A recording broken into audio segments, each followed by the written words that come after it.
चलो, तो company accounts में कौन सा प्रॉब्लम कल पड़ा था लास्ट? ब्यूटीफुल। ओ, इसको याद है ब्यूटीफुल। हाँ। चलो, ब्यूटीफुल के बाद में अगला कौन है? हाँ,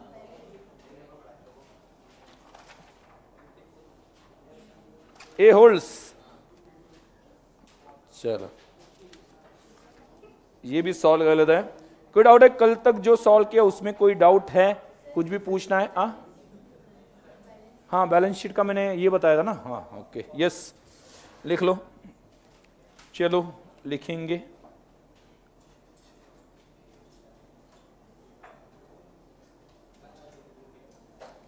बैलेंस शीट का फॉर्मेट कैसे होता है ये आपको मैं लिखवा के देता हूं। चलो फटाफट लिख लो।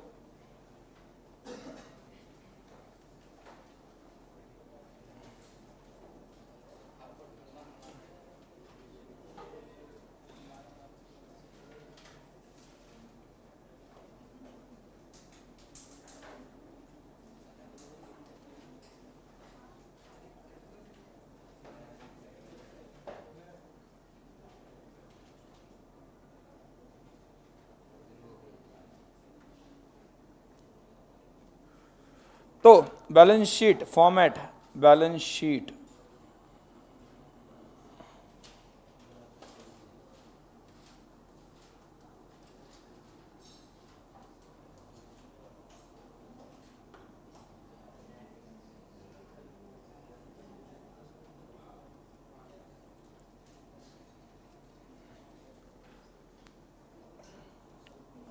उसमें पहला पहला क्या आता है? पहले कौन सी साइड आएगी? लायबिलिटीज। तो उसे क्या कहा जाता है? Equity and liabilities. Equity and liabilities. उसमें उसके ये जो है वो मेन कह सकते हैं, उसके अंडर जो आता है वो है पहला, बोलो, शेयर होल्डर्स। क्या आता है? Share holders funds. और शेयर होल्डर्स के फंड, शेयर होल्डर्स का जो फंड है उसके अंदर, उसके अंदर क्या आता है? Share capital, share capital and दूसरा क्या?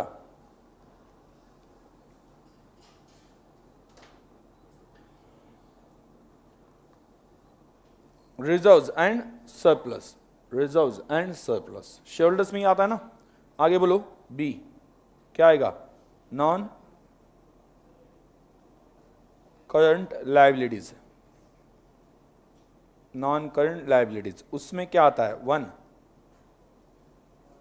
Long term borrowings,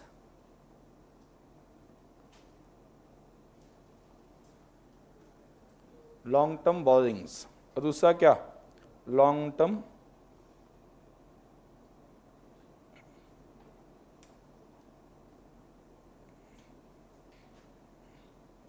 provisions. C, current liabilities,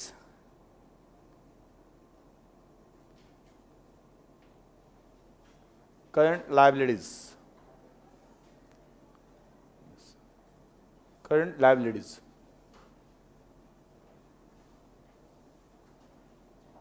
current liabilities. तो बोलो करंट लायबिलिटीज में क्या आएगा? करंट लायबिलिटीज में क्या क्या आएगा? ट्रेड पेएबल आएगा, ट्रेड पेएबल,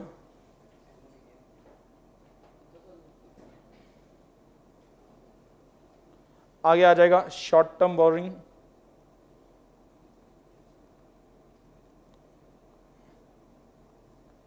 मतलब बैंक ओवरड्राफ्ट एक्सेट्रा। और तीसरा क्या आएगा? शॉर्ट टर्म प्रोविजंस, मतलब प्रोविजन फॉर टैक्स।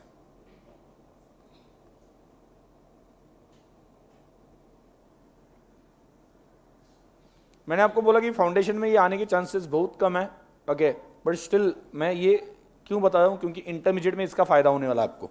एटलीस्ट यहाँ से आप फॉर्मेट समझ के आते हो तो वहाँ पे क्या हो जाता है कि एक कॉन्फिडेंस रहता है, ठीक है, कि नहीं वहाँ पे ये मुझे पता है, उसका डिटेल्स आप आगे सीख लेते हो। करेक्ट है? आगे ये हो गया कौन सी साइड? लायबिलिटीज। ये टोटल क्या आ जाएगा? पहला टोटल। और बाद में दूसरा क्या स्टार्ट होगा, एसेट ना, बोलो क्या, एसेट्स। एसेट्स में पहले क्या आएगा, अरे नहीं फिक्स नहीं है, बोलो पहले इसके अंडर क्या आएगा, non current assets. Non current asset, non current assets में पहला फिक्स्ड एसेट्स। फिक्स एसेट के अंदर, फिक्स एसेट में भी दो टाइप है, पहला कौन सा है, tangible and intangible. Tangible and intangible.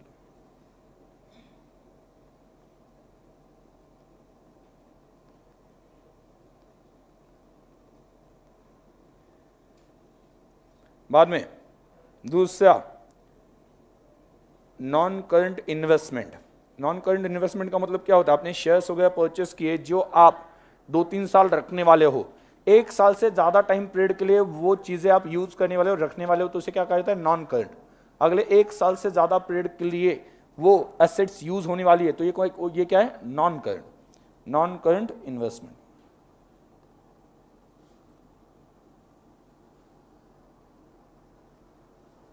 उसमें आगे है कैपिटल वर्क इन प्रोग्रेस भी है, जैसे कि बिल्डिंग बन रही है तो उसे फिक्स एसेट में डालेंगे नहीं, क्योंकि वो कंप्लीट नहीं है, तो उसे कहां पर डाला जाता है, capital work in progress. Capital work in progress, work in progress का मतलब क्या है, काम शुरू किया है खत्म नहीं किया है, तो उसे बोला जाता है capital work in progress. Clear. आगे नॉन करंट इन्वेस्टमेंट आ गया, उसके बाद में fix asset, non current investment. Okay, उसके बाद में बी करंट एसेट्स।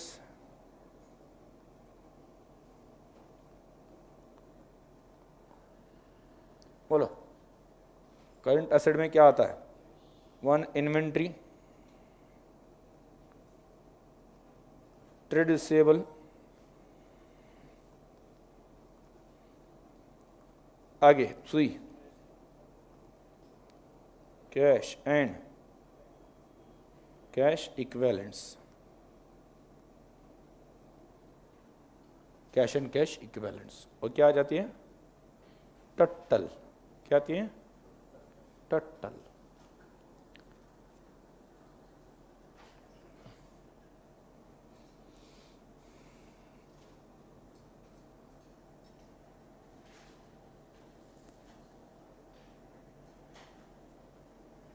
अभी ध्यान देना, ध्यान देना। अभी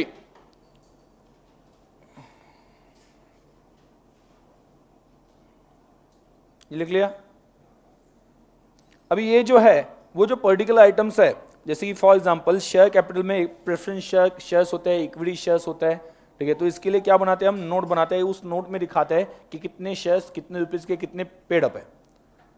ये मतलब क्या, 1 लाख शेयर्स है ऑफ 10 रुपीज, उसमें से 6 रुपीज पेड अप, और पूरे पे किए हो तो क्या बोलेंगे, 1 lakh shares of 10 each fully paid up. तो ऐसा वहां पे डिटेल देने के लिए क्या बनाते हैं, नोट बनाते हैं। मतलब यहां पे पूरे डिटेल्स दे सकते हैं क्या हम इस फॉर्मेट में, नहीं, जगह नहीं है, तो क्या करेंगे, उसका शेयर कैपिटल का एक नोट बनेगा।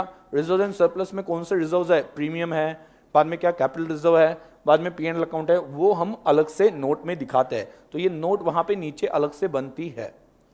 क्लियर। बाद में आप बोलो मुझे लॉन्ग टर्म बोरोइंग्स में क्या आएगा, क्या आएगा, बैंक लोन और डिबेंचर्स, बराबर है, डिबेंचर्स।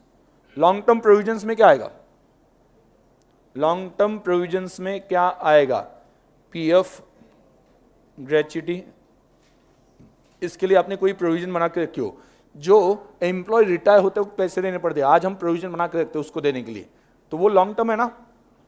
शॉर्ट टर्म मतलब क्या, 12 महीने के अंदर। आगे ट्रेड पेएबल, 2 चीजें आती है, एक तो creditors and bills payable. Clear. Short term borrowing में क्या आता है, bank OD, bank overdraft and other short term loans, short term loans. Okay, short term provision में क्या आता है, प्रोविजन फॉर टैक्स। आगे फिक्स एसेट में टेंजिबल आपको पता है क्या क्या आता है, बराबर ना, व्हीकल, कंप्यूटर, सभी plant and machinery, building. Intangible में क्या आता है, गुडविल, कॉपीराइट। ओके, ये सभी चीजें आती है। नॉन करंट इन्वेस्टमेंट मतलब क्या, 12 मंथ से ज्यादा पीरियड के लिए आप आगे उसे रखने वाले हो, तो उसे नॉन करंट इन्वेस्टमेंट कहा जाएगा। करंट कब कहा जाता है? विद इन 12 मंथ्स आप आगे उसे बेचने वाले हो तो उसे करंट इन्वेस्टमेंट कहा जाता है। इन्वेंट्री, पता है आपको इन्वेंट्री में स्टॉक लेना है, कौन सा स्टॉक? भले भले वो फिनिश गुड्स हो, रॉ मटेरियल हो या वर्क इन प्रोग्रेस का हो।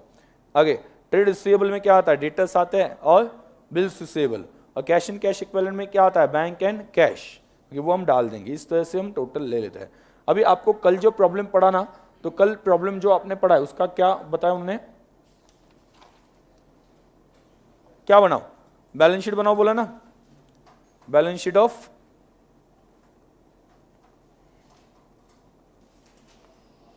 अभी ये देखो, ये जो बिजनेस है वो नया बिजनेस है ना, अभी पहले शेयर्स इशू किए और पहले वाली कुछ इंफॉर्मेशन दिया क्या, और एसेट्स एंड लायबिलिटीज कुछ भी नहीं बताया। मतलब अभी जो शेयर्स है वो रिसेंटली इशू किए हैं ब्यूटीफुल लिमिटेड, ठीक है।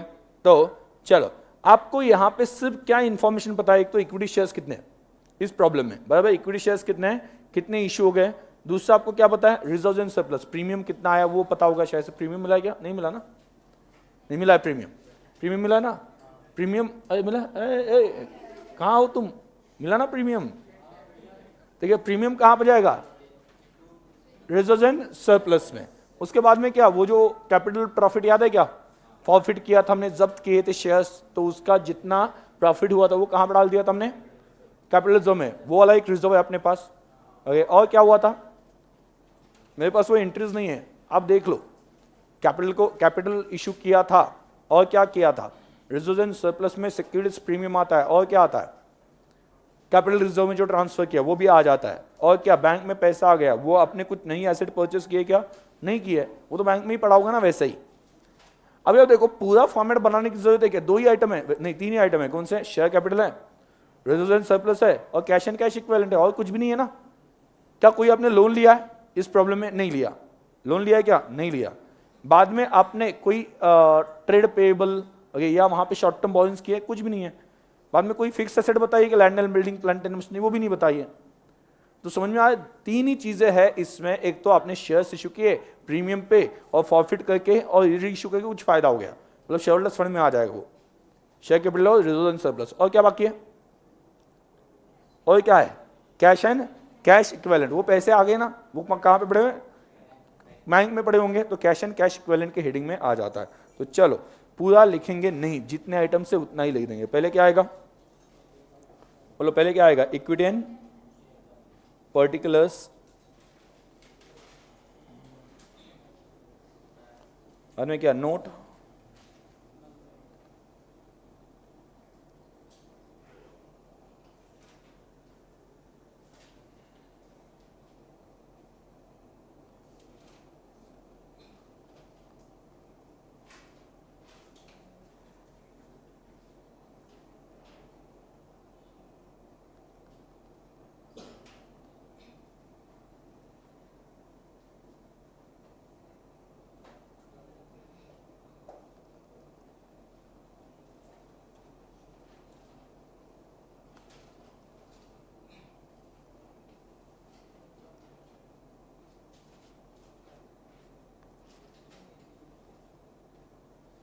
अभी एंट्री देखना। कल जो हमने एंट्री पास की, कितने शेयर्स टोटल इशू हो गए?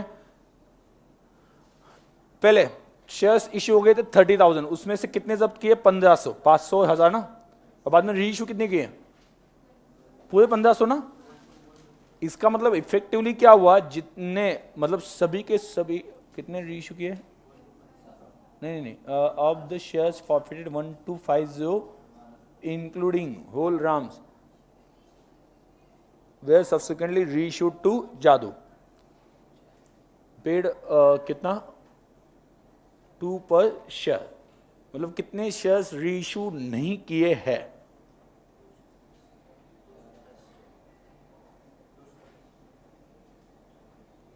कितने? 250।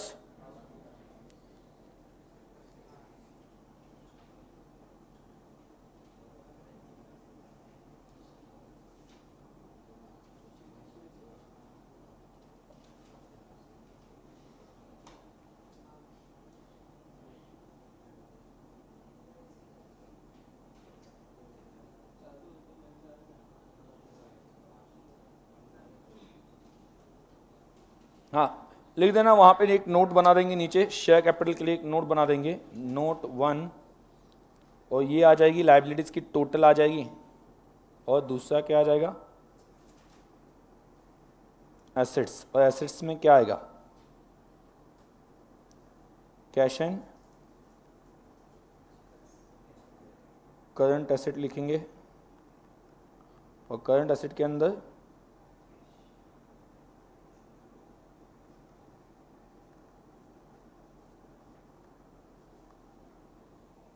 Cash and cash equivalents.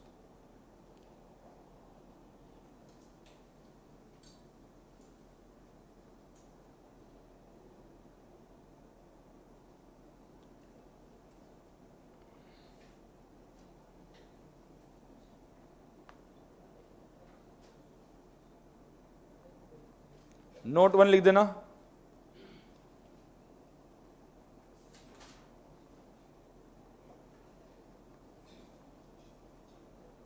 Share capital कितना है, इक्विटी शेयर्स की प्रेफरेंस शेयर्स आपके पास कौन से हैं, इक्विटी है ना, इक्विटी शेयर कैपिटल कितना है,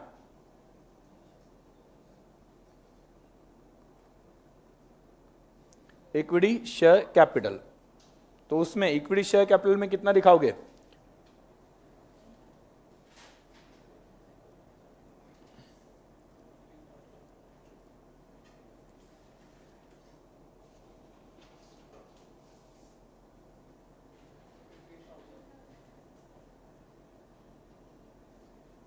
टोटल कितने 29,750 ना,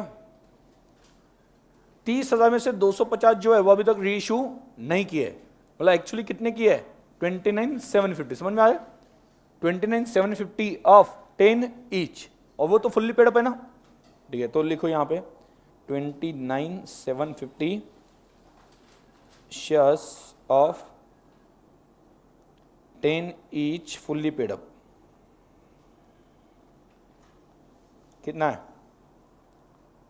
2,97,500, इतने शेयर्स तो इश्यू किए, प्लस याद रखना ओके, ऐसे कुछ शेयर्स है कि जो अपने पास पड़े जिसे री इश्यू करना बाकी है, ऐसे कितने हैं 250, और उस 250 के ऊपर कुछ पैसे मिले कि नहीं मिले, यस, वो किसने दिए थे, शाम ने दिए थे ना, कितना दिया था शाम ने पर शेयर, शाम ने पर शेयर कितना दिया था 6 दिया था, याद है कि 6, ओके, प्रीमियम को अलग रखो, प्रीमियम जाएगा कहां पे, प्रीमियम अकाउंट में, उसका प्रीमियम रिसीव्ड है, ठीक है, तो उसने 3 रुपए अब एप्लीकेशन के दिए और अलॉटमेंट के 5 रुपए दिए थे, उसमें से 2 रुपए प्रीमियम था, तो टोटल कितने दिए 6, तो आपको टोटल शेयर कैपिटल के लिए एक तो जो इश्यू किए उससे कितने आ गए, जो इश्यू किए उससे कितने आ गए 2,97,500, और जो फॉरफिट करके रखे हैं उससे 250 शेयर्स इंटू 6 कितना आता है 1500, तो कितना आता है 2,99,000। इसे क्रॉस चेक भी आप कर सकते हो, कैसे क्रॉस चेक कर सकते हो, कैसे,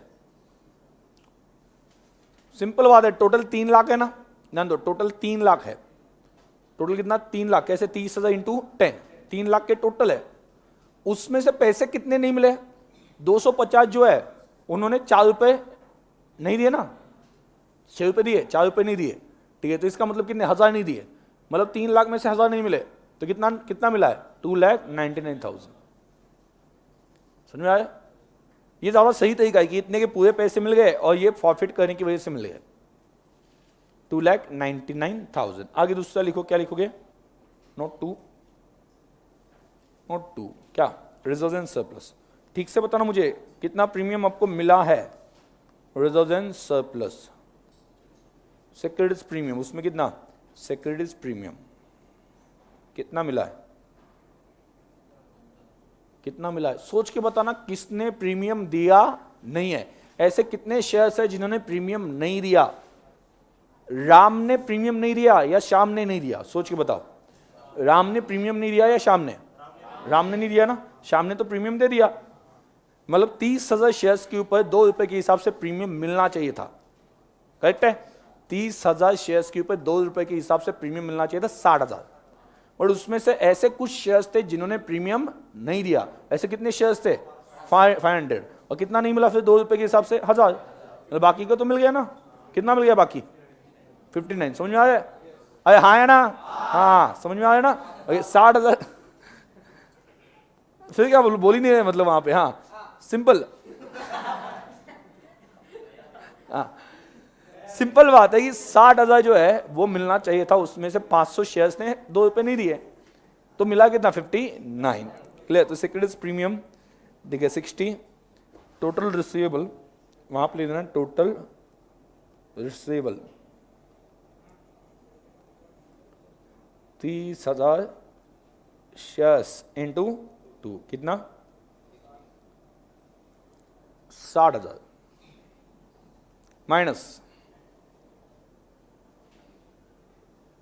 माइनस बोलो। हाँ 500 क्या है? Not received, not received on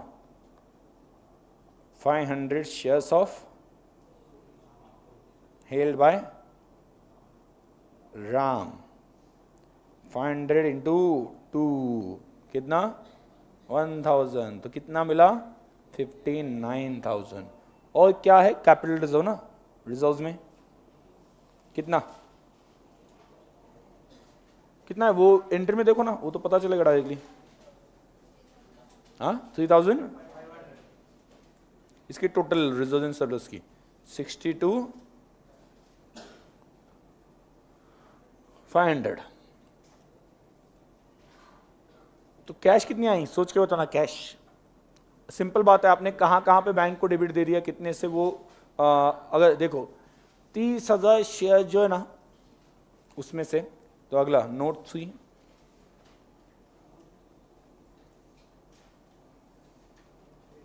bank balance आपने निकाला नहीं तो भी चलेगा, वो 3,62,000। देखो ये 3 लाख आ जाएगा ना, ये कितना? सॉरी 2,99,000 और ये कितना है? 62,500। ये लाइबिलिटी साइड पे है, तो उतनी कैश आई होगी ना असेट साइड पे। उसमें प्रॉब्लम क्या है? ठीक है, तो लेकिन हम उसे कैलकुलेट करके देखते हैं। मैं आपको समझा देता हूं। अभी आप मुझे बताओ ऐसे कितने शेयर्स थे जिनका कोई भी प्रॉब्लम नहीं था? कितने? 30,000 में से ऐसे कितने शेयर्स थे जिन्होंने पूरे पैसे दिए विदाउट एनी झंझट, कुछ भी नहीं हुआ? 28,500। 28,500 इंटू 10 2,85,000 तो वैसे ही मिल गए। वो जो 500 थे, याद रखना, वो जो 500 थे वो 500 शेयर्स। देखो सिक्योरिटीज प्रीमियम कौन से कैलकुलेशन में इंक्लूड किया जाता है? याद है क्या? बैंक और कैश बैलेंस निकालना हो तो सिक्योरिटीज प्रीमियम इंक्लूड करता है, क्योंकि प्रीमियम भी कैसे मिलता है? कैश में मिलता ना, तो वहां पे प्रीमियम इंक्लूड करना है। बाकी जगह पे इंक्लूड मत करो ऐसा मैंने बोला था, बट उस वक्त मैंने लिख के दिया था कि कैश एंड बैंक बैलेंस के लिए इंक्लूड करना है। चलो अभी आप बोलो ये हो गया। उन्होंने कितने दिए? 12 दे दिए, पूरे 12 दे दिए। कितने? किसने? 28,500 इंटू 12, ये पूरे पैसे मिल गए। क्लियर? उसके बाद में राम ने कितने दिए? उसके कितने? 500 है ना, 500 इंटू 3 दिए ना, सिर्फ एप्लीकेशन में नहीं दिया, तो कितना आता है? 1500। ठीक है, उसके बाद में श्याम ने कितने दिए? 8 दिए ना, 1000 इंटू 8 8,000 दे दिया। ठीक है, और बाद में वही शेयर्स, उसमें से 1250 शेयर्स रीइश्यू किए। कितने पे? 8 पे। याद है ना? 8 मिल गए, तो कितना मिल गया? 10,000 ना कैश। तो टोटल ले लो, कितना आता है? 2 लाख। बोलो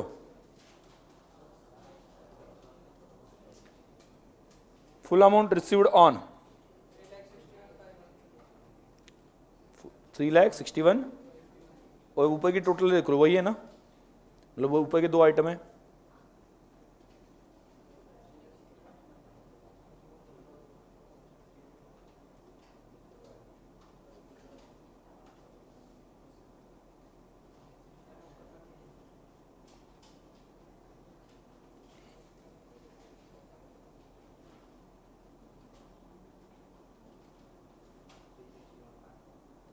फुल अमाउंट रिसीव्ड ऑन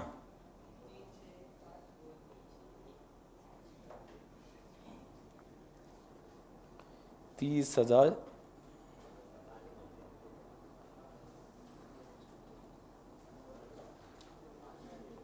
कितना आता है 12 ईच। 1500 शेयर्स के ऊपर नहीं मिला पूरा पैसा। पूरा पैसा किस पे मिला? 28,500 पे। बोलो कितना आता है? हाँ 3 lakh plus amount received from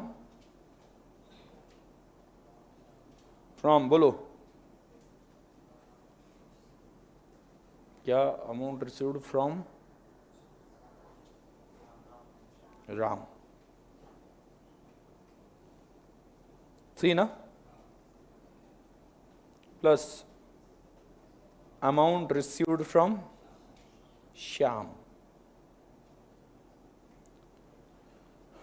कितना? 1000 इंटू 8।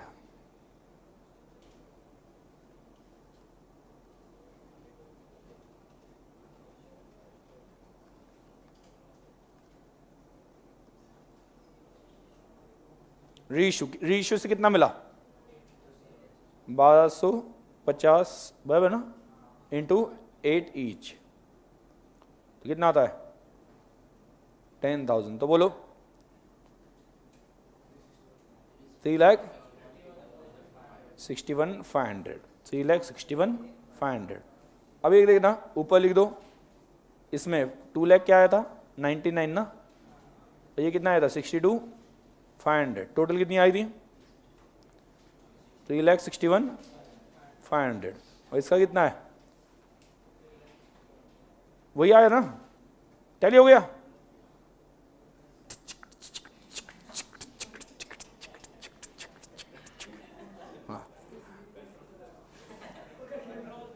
हाँ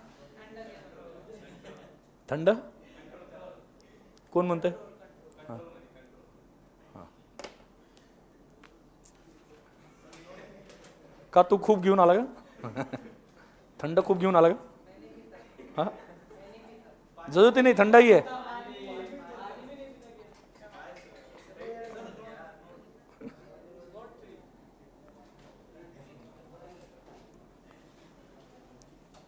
अगर सभी चीजों को ठंडा लिया होता तो यहां पे बैठा ही नहीं होता। कुछ चीजों को गर्म लेना पड़ता है।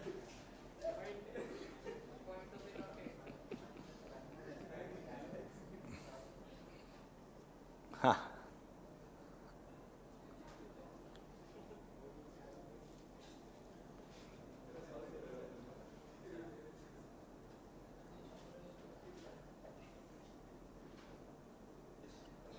लिखा नोट।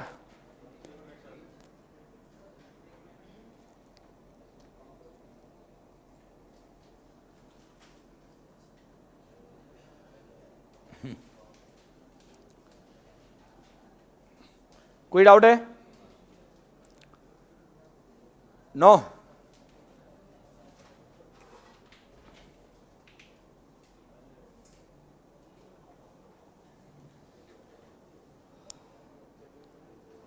केदार अभी भी हंस रहा है। हाँ ब्लश कर ऐसा बोल रहे हैं यहां से। मैंने कुछ भी नहीं बोला। हाँ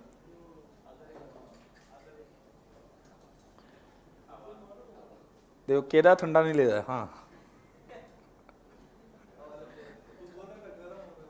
हाँ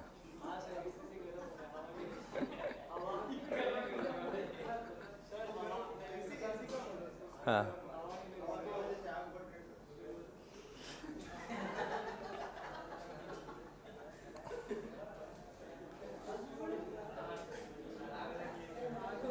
चलो कोई डाउट है इसमें?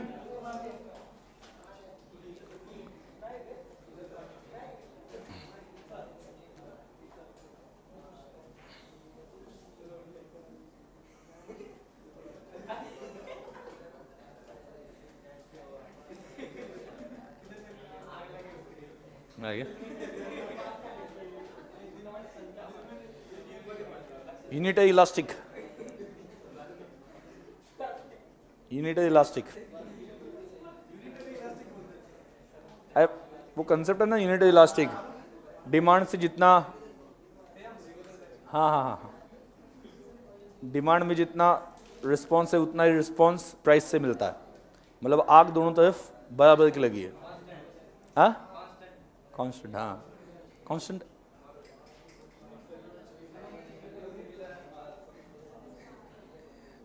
चलो हो गया।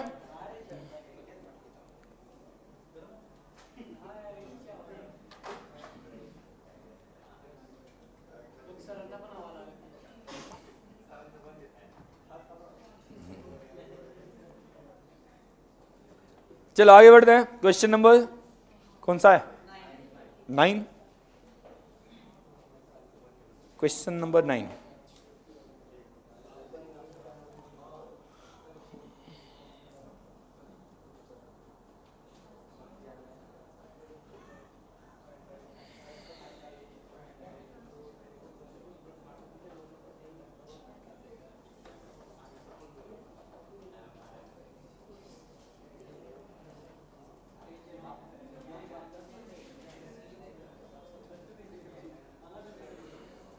हाँ चलो कंट्रोल।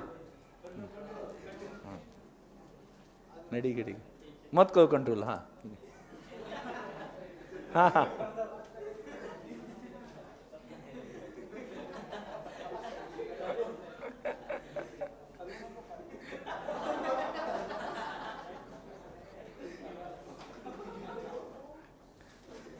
ठीक है, चलो आगे बढ़ते हैं। नहीं क्लास में ऐसे हंसते हुए बच्चे अच्छे लगते हैं, नहीं तो अभी मॉर्निंग में तो लेक्चर जो रहता है कंटिन्यूस 2.25 घंटे का रहता है, कंटिन्यूस विदाउट एनी ब्रेक 2.25 घंटे का। और फिर भी स्टूडेंट्स बोलते हैं इंटरमीडिएट की कि सर टाइम कैसे गया पता नहीं चला। 2.25 घंटे क्लास में बैठे हैं, उसके बावजूद वो बोलते हैं कि टाइम कैसे गया। वही अगर मतलब मैं ठंडा होता तो 2.25 घंटे निकलते निकलते नहीं, मतलब ऐसा हो जाता कि 2.25 घंटे, अरे बाप रे बैठना है।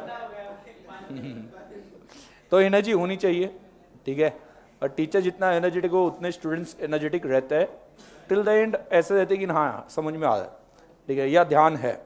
नहीं तो अगर टीचर एक ही टोन में पढ़ाने लगे, ठीक है, तो ऐसा लगता है कि कान के बाजू में वो क्या बोलते हैं, वो वहीं वहीं क्या बोलते हैं वो, कहते हैं ना, हाँ मच्छर हो गया वो, ऐसा, हाँ वो वाली थोड़ी सी फीलिंग तो होता है एक्चुअल। मतलब मैंने भी क्लासेस अटेंड की है, ठीक है। तो टीचर जितना एनर्जेटिक हो उतना क्लास वहाँ पे क्या कि एक्टिव रहता है, और वो रहना भी चाहिए, ठीक है। अगर आपको मतलब मैं ये तो बोलता हूँ कि मतलब 3-3.5 घंटे भी स्टूडेंट्स बैठते हैं मेरे क्लास में तो भी वो एक्टिव रहेंगे, आई एम श्योर, ठीक है। लेकिन उसके लिए मैंने एनर्जी दिखानी चाहिए। मैं ही ऐसा डल पढ़ा रहा हूँ, हाँ ये लिखो, ये हो गया, ये हो गया, ठीक है, तो बात खत्म, तो समझेगा ही नहीं। हाँ एक दिन 8 घंटे इनका लेक्चर लिया था मैंने, रेगुलर बैच में 8 घंटे का लेक्चर था कंटिन्यूस। तो फिर भी स्टूडेंट्स ऐसे थे कि सर कोई प्रॉब्लम नहीं, पढ़ा दो, कोई प्रॉब्लम नहीं, आगे भी पढ़ाना हो तो पढ़ा दो, ठीक है। चलो हाँ ये बैठे थे ना, आगे question number 12। A holds 2,000 shares of ₹10 each on which he has paid ₹2 as application money. B holds 4,000 shares of ₹10 each on which he has paid 2 per share as application। वही पढ़ रहा हूँ, हाँ वही पढ़ रहा हूँ। ओके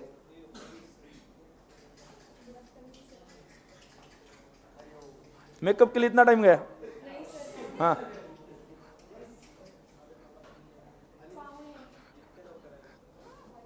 हाँ चल कुछ भी नहीं, सही बोला मैंने।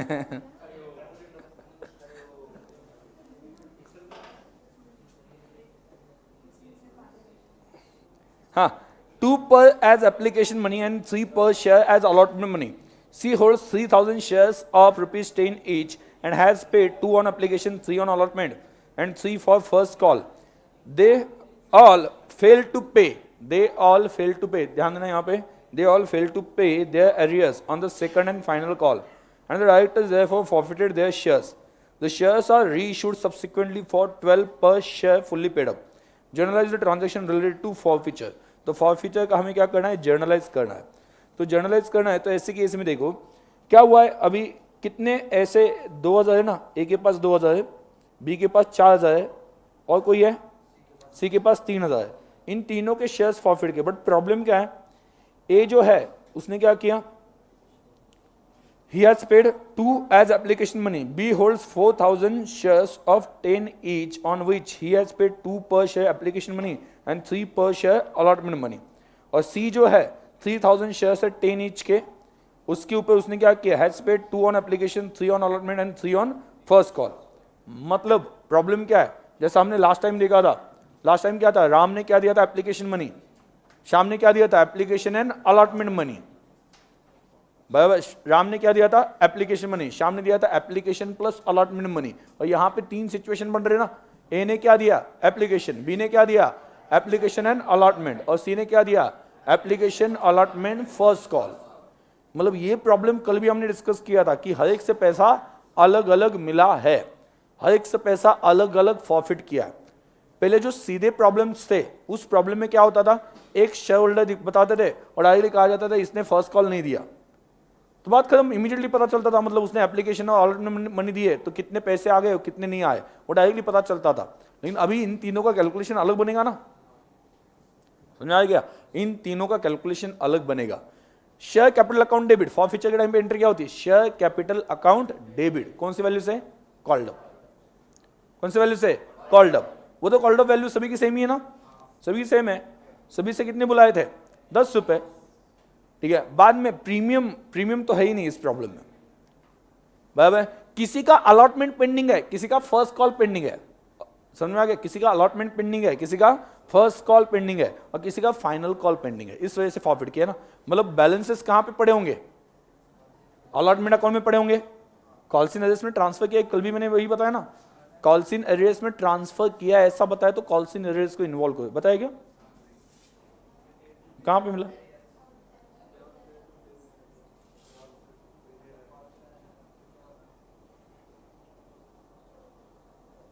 नहीं, फेल टू पे द एरियर्स बोला है, बट वो एरियर्स अकाउंट में ट्रांसफर किया ऐसा थोड़ी ना है. एरियर्स मतलब बाकी जो पैसे बाकी है वो उन्होंने नहीं दिए. मतलब आप बोलो ध्यान दो, थोड़ा सा ठीक से सुनो. जब शेयर अलॉटमेंट अकाउंट आपने उसकी एंट्री की होगी, तो एंट्री क्या होगी, की होगी share allotment account debit to share capital, ये एंट्री की होगी, करने की जरूरत नहीं, मैं आपको सिर्फ लॉजिक बोल रहा हूं. तो उस वक्त उन्होंने क्या सोचा होगा, पूरे शेयर्स के ऊपर पैसे आएंगे. तो मान लो 10,000 शेयर्स है, मान के चलो 10,000, उसके ऊपर कितने आएंगे सोचा था, 10,000 इंटू 2 ही है ना, नहीं अलॉटमेंट 3 है, 30,000 आएंगे ऐसा सोचा था. एंट्री क्या की थी, share allotment account debit to share capital 30,000. लेकिन उसमें से ए ने अलॉटमेंट मनी दिया नहीं, मतलब कितने शेयर्स है उसके पास, 3,000 है ना, 2,000, हाँ 2,000, मतलब उससे 6,000 नहीं मिले, मतलब मिले कितने होंगे, 24. तो एंट्री क्या होगी, bank account debit to share allotment, कितनी, 24. मतलब वो 6,000 कहां पे पड़ा हुआ है, अलॉटमेंट में है ना. पहले 30,000 का डेबिट दिया और क्रेडिट देते वक्त कितना, 24,000 का दिया ना. मतलब अभी भी डेबिट कितना पड़ा हुआ है, 6,000 का. तो 6,000 का डेबिट कैंसिल करना पड़ेगा ना. मतलब जब भी कॉल्स अनपेड रहता है तो कुछ अमाउंट उस अकाउंट में पड़ी रहती है. यहां पे कितनी पड़ी हुई है, 6,000. अभी फर्स्ट कॉल के टाइम पे किसने पैसे नहीं दिए, फर्स्ट कॉल के टाइम पे किसने पैसे नहीं दिए, दोनों ने ना, ए एंड बी. ए ने अगर अलॉटमेंट मनी नहीं दिया, मतलब उसने फर्स्ट कॉल भी नहीं दिया होगा ना, ठीक है. तो दोनों की मिला के कितने शेयर्स आते हैं, दोनों की मिला के 2,000 प्लस 4,000, 6,000. तो अलॉटमेंट को जब हमने इफेक्ट दिया तो उस वक्त ये सोचा था पैसे मिलेंगे, बट मिले नहीं. तो ऐसे कितने, 6,000 इंटू पर शेयर कितना, सॉरी फर्स्ट कॉल के टाइम पे कितना, 3 पेंडिंग था. हमने ये एंट्री की होगी share first call account debit to share capital, but वो 6,000 इंटू 3 मिला ही नहीं होगा ना, 18,000 मिला नहीं होगा. और फाइनल कॉल के टाइम पे किसने पैसे नहीं दिए होंगे, कौन, तीनों ने भी ना, कौन, ए बी सी. मतलब कितने शेयर्स, 2,000 प्लस 4,000 प्लस 3,000, 9,000. उसके ऊपर कितना पेंडिंग बनता है पर शेयर, फाइनल कॉल कितना, 3 ना, 3 या 2 है, 2, 18,000 पेंडिंग है. ओके. और मिले कितने पैसे, फिर पैसे कितने मिले, सिंपल बात है. ए ने क्या दिया, एप्लीकेशन मनी ना, मतलब उसका कितना, 2,000 इंटू एप्लीकेशन मनी कितना है, 2, 4,000 है. बी ने कितना दिया, एप्लीकेशन और अलॉटमेंट, मतलब उसका कितना, 5 आता है ना, 4,000 इंटू 5, 20,000. और सी ने कितना दिया, कितना, एप्लीकेशन अलॉटमेंट एंड फर्स्ट, मतलब कितना दिया, 2 प्लस 3 प्लस 3, 8 दिए ना उसने. मतलब कितना दिया 16, तो ऐड कर लो कितना पैसा मिला है। कैसे, पहले का कितना 8,000 था ना, हाँ पहले का कितना था, ए का कितना था 2,000 इंटू 2 ना 4,000, बी का कितना था 20 ना, और सी का कितना आया, हाँ 20,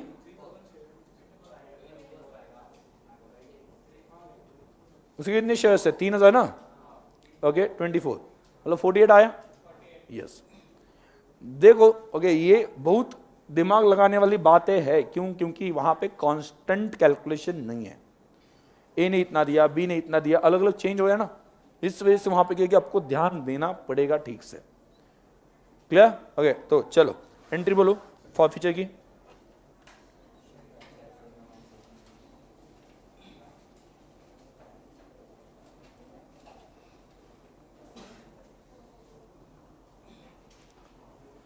शेयर कैपिटल अकाउंट डेबिट कितना, कितने प्रॉफिट के 9,000 ना, इंटू 10 कॉल्ड अप वैल्यू से कितना आता है 90। कैसे हंस रहे लोग, मतलब क्या होता है 90, हाँ। आगे 2, ध्यान दो जितना पैसा आया ना वो कहां पे डाल दो, share capital to share sorry share forfeiture, जो पैसा आ गया वो जब्त किया ना, to share forfeiture account. अभी आप देखो किसके कितने पैसे जब्त किए, यहीं पे लिख दूं आपके अंडरस्टैंडिंग के लिए। ए का कितना 2,000 इंटू 2 ना 4,000, बी का बोलो 4,000 इंटू 5 ना, मतलब 5 कैसे, 2 रुपये एप्लीकेशन के और 3 रुपये अलॉटमेंट के, तो कितना आता है 20,000। और सी के कितने शेयर्स है 3,000, और कितना मिला था 8 ना, तो 24,000, तो कितना आता है 48। समझा क्या कितना जब्त किया, इसमें प्रीमियम इंक्लूड है क्या, नहीं, इंक्लूड रखना है क्या, नहीं। आगे अभी ऐसे कौन कौन से अमाउंट पेंडिंग है कि जो हमने डेबिट किया था, अलॉटमेंट अकाउंट डेबिट किया था लेकिन मिला नहीं। अलॉटमेंट अकाउंट कब हमने डेबिट किया था, ए के टाइम पे, लेकिन ए ने पैसे ही नहीं दिए, तो अलॉटमेंट में वो डेबिट पड़ा होगा ना वैसे ही, कितना 2,000 इंटू 3 बराबर 2,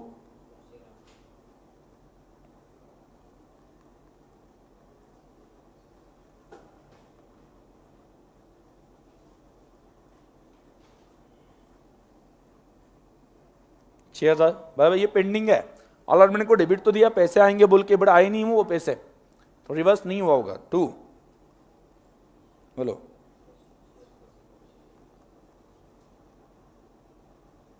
नॉट पेड बाय, बोलो ए एंड बी, समझा क्या, ए एंड बी। तो ए का कितना, ए का कितना 2,000 इंटू 3 है ना,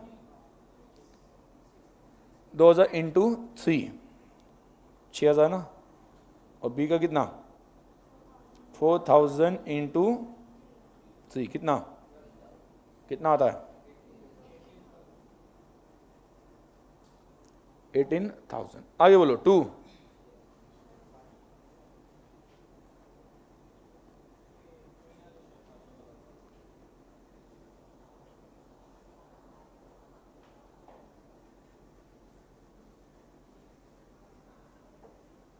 बोलो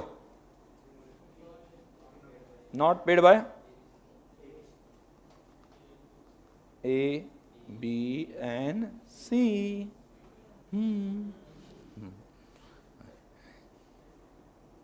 ए ने कितना नहीं दिया 2,000 इंटू 2,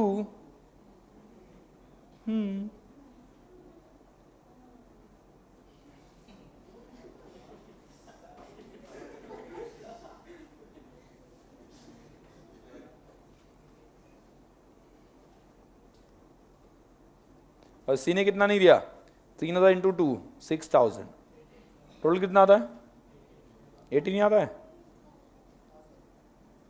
ये कैलकुलेशन मैंने यहीं पे दिखा दिया आपके अंडरस्टैंडिंग के लिए, इतना याद रखना, एंट्री बड़ी नहीं है, सिर्फ मैंने वहां पे कैलकुलेशन दिखा दी, एक एक अमाउंट कहां से आ गया। एग्जाम में लगता है तो इसकी वर्किंग नोट आप नीचे बना सकते हो कि शेयर फॉरफीचर में कितना आ गया, अलॉटमेंट के टाइम पे कितना पेंडिंग था, ये तो बनाने की जरूरत नहीं, बट ये अगर आपको लगता है बनाना है तो नीचे बना सकते हो, ऐसे एंट्री के नीचे नहीं बनाना है। क्लियर? आगे क्या हुआ? आगे क्या हुआ? फॉरफीचर किया, री इशू। री इशू कितने किए? री इशू कितने किए? ऑल द शेयर्स आर री इशूड सब्सिक्वेंटली, बाद में 12 रुपए पे री इशू किए सभी ना, 9,000। एंट्री बोलो बैंक 12 रुपए, मतलब ये प्रीमियम पे इशू किए क्या? 12 रुपए पे री इशू किए, 12 पे री इशू किए, प्रीमियम मिला है क्या कुछ? अरे बोलो हाँ है ना? मिला है ना? कितना? 2। कितने शेयर्स के पीछे? 9,000। 9,000 इंटू 2 प्रीमियम 18 है, और 9,000 इंटू 10 ये शेयर कैपिटल है। क्लियर? तो एंट्री बोलो बैंक अकाउंट डेबिट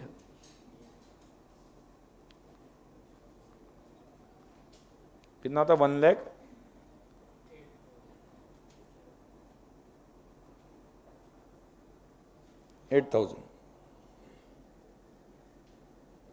आगे 2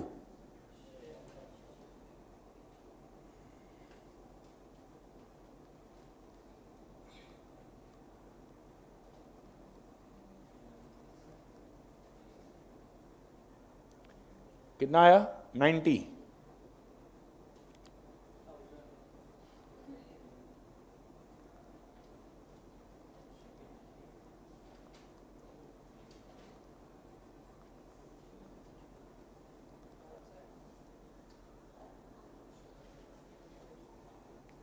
अभी आप देखो, इसका मतलब जितना भी देखो कुछ कम पड़ा ही नहीं ना, कि जिससे हम शेयर फॉरफीचर से पैसे लेके शेयर कैपिटल में ट्रांसफर करें। आज तक क्या होता था?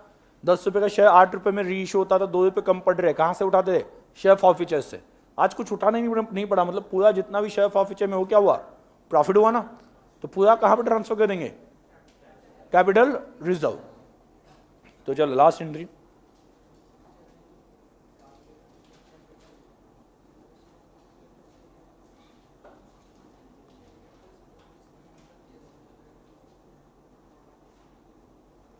कल आपका लेक्चर है? बाकी कोई भी नहीं है? मैथ्स नहीं, मैं आई वॉज थिंकिंग कि कल सुबह 7 से 9 ले लो। हाँ जल्दी लो।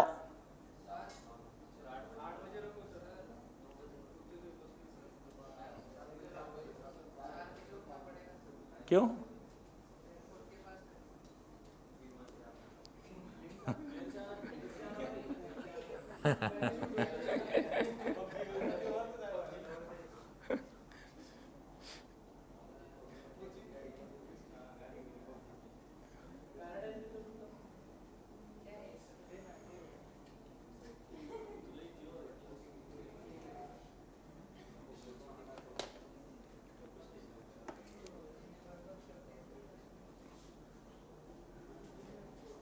क्या लगता है कल 7 बजे?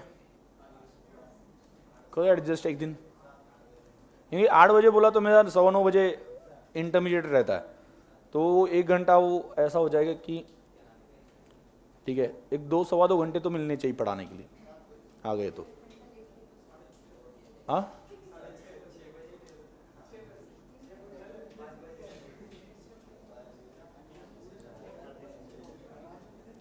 6 बजे लेना है सुबह?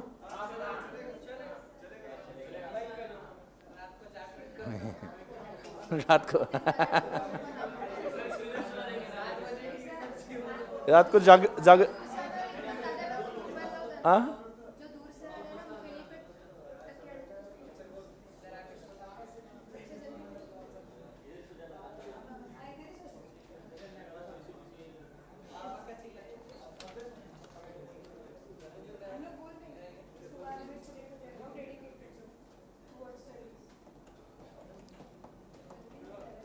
आगे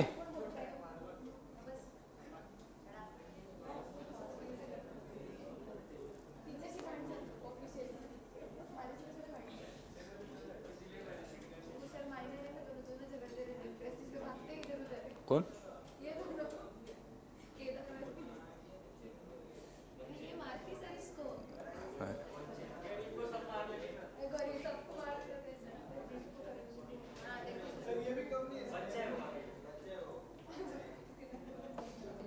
चलो अगला बी लिमिटेड है ना,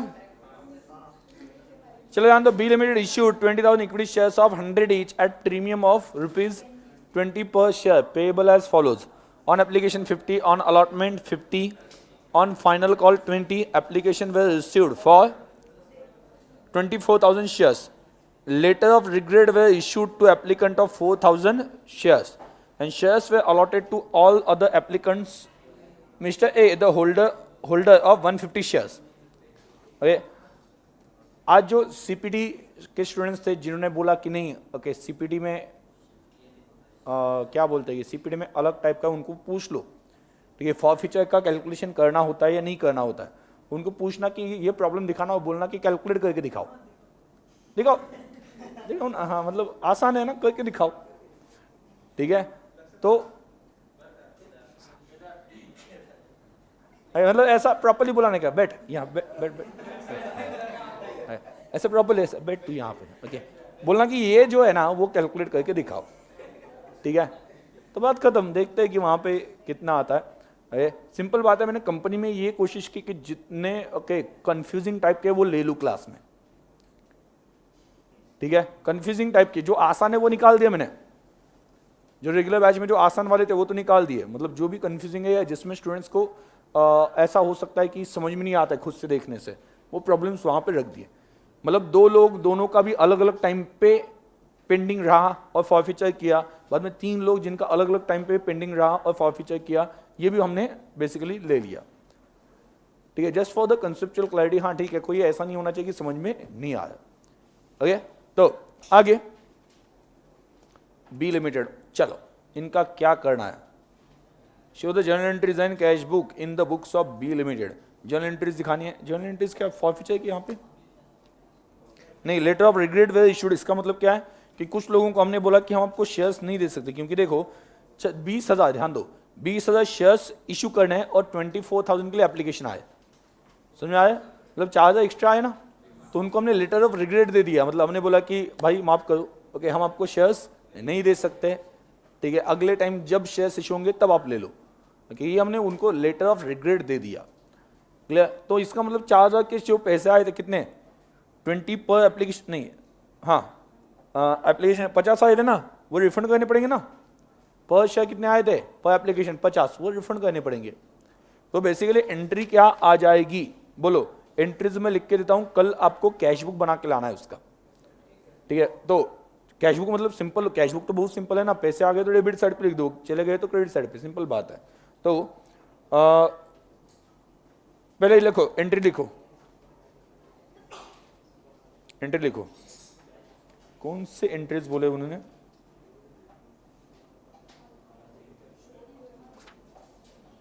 उन्होंने क्या बोला है, show the share, show the journal entries and cash book in the books.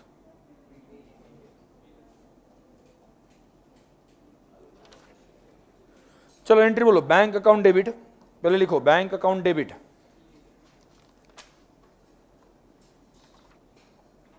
Bank account debit कितना है, बैंक अकाउंट डेबिट कितना है, कितने 24,000 ना, 24,000 into 50, 24,000 into 50, bank account debit to share application account 24,000 bracket में लिखना, 24,000 इंटू 50 कितना आता है 12 लाख राइट, लिखो। अब ये देखो मैंने ये एंट्री की, आपको क्या करना है, आपको क्या करना है, जब आप कैश बुक बनाओगे, कैश बुक में कौन सा कॉलम बनेगा, बैंक कॉलम, उसके डेबिट साइड पे लिखोगे ना 2, क्या लिखोगे 2 शेयर एप्लीकेशन 12 लाख, करेक्ट है, बहुत सिंपल बात है, सिर्फ उसका पोस्टिंग कर देना है। आगे बोलो, अगला क्या हुआ, रिफंड कर दिया ना, रिफंड कर दिया, कितना रिफंड कर दिया 4,000 के ऊपर, बाकी लोगों को शेयर्स इशू किए। तो एंट्री बोलो, share application account debit 12 lakh, share application account debit 12 lakh to share capital account कितना है,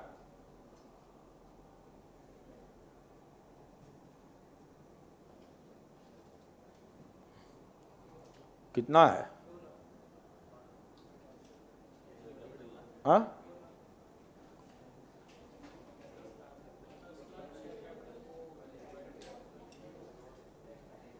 10 लाख, 10 लाख ना, कैसे इतना क्या सोच रहे हो फिर? 20,000 इंटू 50। खुद पे कॉन्फिडेंस होना चाहिए। 2 बैंक अकाउंट रिफंड कितना? टू बैंक अकाउंट कितना? 4,000 इंटू 50 रिफंड किया ना, कितना? 2 lakhs। आगे क्या हुआ? आगे क्या हुआ? अलॉटमेंट के टाइम पे देखो कितना पैसा आने वाला है। अलॉटमेंट के टाइम पे पर शेयर कितना आने वाला है? कितना? 50। प्रीमियम कितना है? 20 ना, तो 30 उसमें से कैपिटल का आने वाला है, 20 प्रीमियम आने वाला है। ठीक है, तो उस केस में पहले एंट्री आ जाएगी। अलॉटमेंट पे कितना? 50 आना बाकी है ना। 20,000 इंटू 50, जो 4,000 थे वो तो रिफंड कर दिए ना, उनको तो बिल्कुल भी हम अलॉटमेंट मनी नहीं मांगेंगे। तो एंट्री बोलो, share allotment account debit, share allotment account debit कितना? 20,000 इंटू 50 कितना? 10 lakh. To share capital account 20,000 into 30 6 lakh. And 2 securities, क्या लिखा? 2 सिक्योरिटीज प्रीमियम अकाउंट कितना? 20,000 इंटू 20 4 लाख। आगे इसकी एंट्री बोलो। आगे क्या? अगला क्या होगा? Bank account debit, bank account debit to share allotment. कुछ ऐसा है कि किसी ने पैसे नहीं दिए? ऐसा नहीं है ना? यदि ऐसा हुआ है शायद से। कितने ऐसे? हाँ, 150 शेयर्स ने नहीं दिया ना। इसका मतलब वहां पे लिख देना, क्या लिखा अभी? Bank account debit to share allotment 19,850 into 20, नहीं इंटू 50, सॉरी 50 आया ना। 19,850, 150 शेयर्स ने पैसे नहीं दिए, तो 19,850 इंटू 50 कितना आता है? 9,92,500। अब ये देखना, ध्यान दो क्या हुआ। मैंने अलॉटमेंट को 10 लाख का डेबिट दे दिया ऊपर के एंट्री में, 10 लाख का डेबिट दे दिया, और इस एंट्री में क्रेडिट कितना दिया? 9,92,500। तो कितने का डिफरेंस है? 7,500। हाँ 7,500। वो कैसे आए? 1,150 शेयर्स ने 50 रुपए नहीं दिए। ओके, अभी एक देखो, ये अलॉटमेंट अकाउंट में जो पड़ा है ना 7,500, डिफरेंस दिख रहा है कि नहीं? 10 लाख का डेबिट और 9,92,500 का क्रेडिट, 7,500 का डिफरेंस दिख रहा है। ठीक है, ये डिफरेंस आप दो तरीके है, एक तो फॉरफिट करोगे, ठीक है, तो उस वक्त अलॉटमेंट को क्या कर दो? क्रेडिट कर दो 7,500 से, ताकि वो अकाउंट क्लोज हो जाए, क्योंकि वो पैसे नहीं मिलेंगे ना फॉरफिचर करने के बाद में। फॉरफिचर जब तक नहीं करोगे तब तक उम्मीद तो है ना पैसे मिलेंगे। तो अलॉटमेंट में बैलेंस रख दिया, 7,500 कुछ नहीं किया, तो फॉरफिचर के टाइम पे रिवर्स करना ही पड़ता है। या फिर दूसरा ऑप्शन क्या है? ये 7,500 उठा लो इमीडिएटली और क्या कर दो? कॉल्स इन एरियर्स अकाउंट में ट्रांसफर कर दो। मतलब उस वक्त क्या हो जाएगा? Calls in arrears account debit to क्या? Allotment account. ये समझ में आया? मैंने फॉरफिचर के टाइम पे हर बार अलॉटमेंट रिवर्स किया है। क्यों? क्योंकि जब हमने अलॉटमेंट बुलाया था तो ये माना था कि पूरे पैसे आएंगे, लेकिन मिलते वक्त कम मिले, तो क्या हो गया? डेबिट देते वक्त ज्यादा अमाउंट का दे दिया और क्रेडिट देते वक्त कम अमाउंट का दे दिया। मतलब वहां पे कुछ तो भी डेबिट साइड पे पड़ा हुआ है ना पैसा, तो उसे फॉरफिचर करते वक्त रिवर्स कर दो, क्योंकि वो पैसा अभी नहीं मिलेगा। समझ में आ गया? उसके बाद में आगे बोलो, आगे बोलो क्या?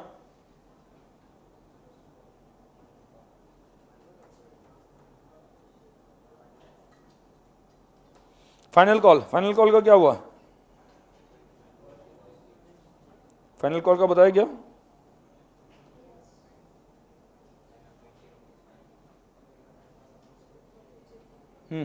बोलो entry. Equity share final call account debit, ये शेयर्स क्या फॉरफिट किए क्या? 150 शेयर्स कब फॉरफिट किए? फर्स्ट कॉल के बाद में या फाइनल कॉल के बाद में? क्या बोला है? हाँ, फॉरफिट कब किए? कुछ बोला क्या? मतलब पहले फाइनल कॉल बोला या पहले फॉरफिचर बोला? ये सबसे पहले देखो, फाइनल कॉल बोलो ना। मतलब पहले फाइनल कॉल की एंट्री आएगी और बाद में फॉरफीचर, ये ध्यान रखना कब उन्होंने बोला है, ये वो सीक्वेंस आ जाता है ना। अभी मैं फाइनल कॉल बुलाऊंगा, उसके बाद में फॉरफीचर दिखाऊंगा, ठीक है। तो फाइनल कॉल की एंट्री बोलो share final call account debit to share capital, share final call account debit to share capital कितना, हाँ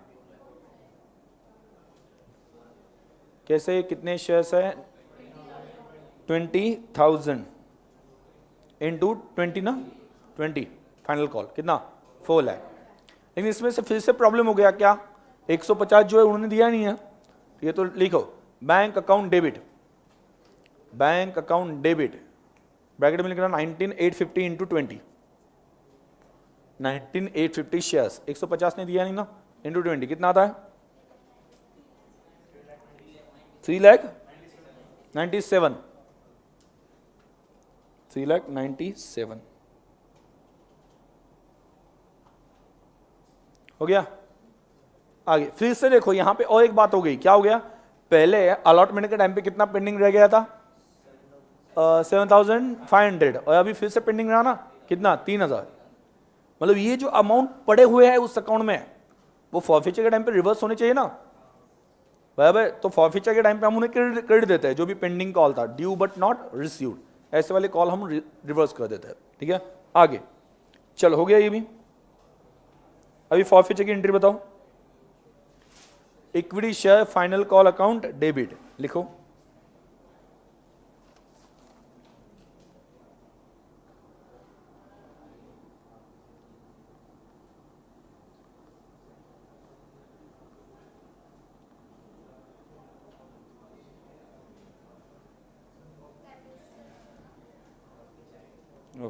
फॉरफीचर की एंट्री कर देना, equity share capital account debit, called up कितना है, पूरा कॉल्ड अप है ना, 150 इंटू 100 कितना आता है, 15,000। सिक्योरिटीज प्रीमियम मिला या नहीं मिला उसके पास से, ये पहले सोचो। सिक्योरिटीज प्रीमियम कब मिलने वाला था, अलॉटमेंट में, उसने अलॉटमेंट मनी दिया है क्या, नहीं दिया, मतलब सिक्योरिटीज प्रीमियम मिला नहीं है, तो सिक्योरिटीज प्रीमियम को रिवर्स करना है क्या, यस और नो, यस।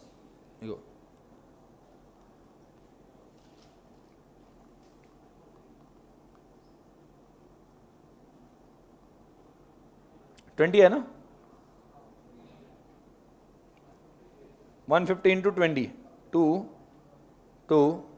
क्या बोलो, शेयर फॉरफीचर ना, कितना है, कितना पैसा दिया उसने, 150 शेयर्स के पीछे एप्लीकेशन में नहीं दिया ना, मतलब कितना, एप्लीकेशन में कितना है,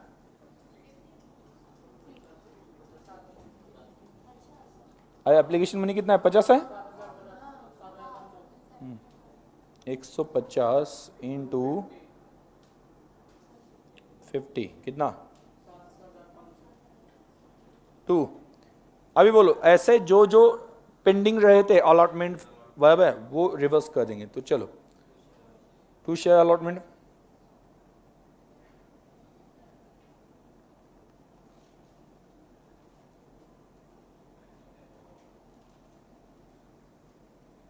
कितना, 150 इंटू अलॉटमेंट कितना था, 50 था क्या, अलॉटमेंट के बाद में डायरेक्टली क्या था, फर्स्ट कॉल था क्या यहाँ पे, इस प्रॉब्लम फर्स्ट कॉल ही नहीं है ना, डायरेक्टली फाइनल कॉल, मतलब फर्स्ट कॉल ही फाइनल है।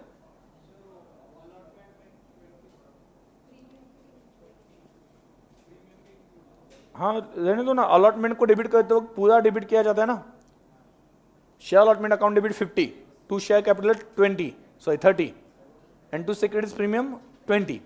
अलॉटमेंट जब बुलाते हैं तो उसमें दोनों पैसे आने वाले हैं ना, अलॉटमेंट जब बुलाते हैं तो क्या आने वाला है, कैपिटल भी आने वाला है और प्रीमियम भी आने वाला है, तो वो पूरा पैसा हमने डेबिट करके रखा था, तो इस वजह से क्रेडिट कर दिया, ठीक है। सिर्फ यहाँ पे देखो फॉरफीचर में प्रीमियम नहीं आना चाहिए, वो प्रीमियम अकाउंट में पड़ा रहना चाहिए, क्लियर। यहाँ पे मैं 3,000 बोल रहा हूँ कि सिक्योरिटीज प्रीमियम ड्यू था बट मिला नहीं, तो नीचे ये 7,500 में वो इंक्लूड है ना, 3,000 जो मिलना चाहिए था। आगे कितना 20 ना, हो गया?